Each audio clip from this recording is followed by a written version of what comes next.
शहर की ताज़ा खबरों को देखने के लिए महाराष्ट्र नागरिक न्यूज़ चैनल को सब्सक्राइब करें और बेल आइकन को क्लिक करें।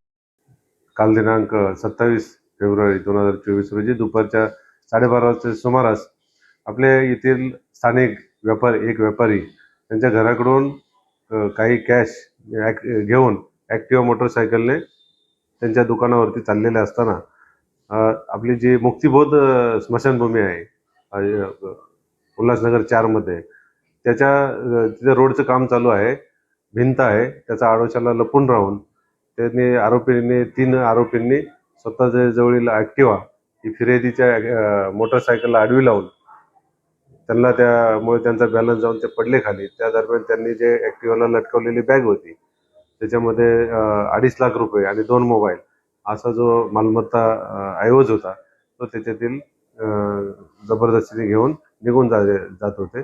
त्यावेळेस फिर्यादीने त्याला प्रतिकार केला असता त्यातील एकाने त्यांच्या हातावरती चाकूने दुखापत केलेली आहे। ही गंभीर घटनेची दखल आपण तेवढ्याच सिरियसतेने घेऊन तात्काळ आपण गुन्हा 107/2024 कलम 394 506 पार्ट 2 341 भारतीय दंडविधान संहिता या अन्वये आपण दाखल केलेला आहे।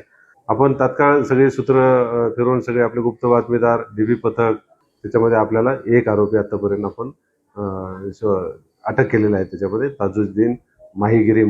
राष्ट्र की समाज की प्रगति से जुड़ी डेली सच्ची खबरों को देखने के लिए हमारे चैनल महाराष्ट्र नागरिक न्यूज को लाइक करें, सब्सक्राइब करें।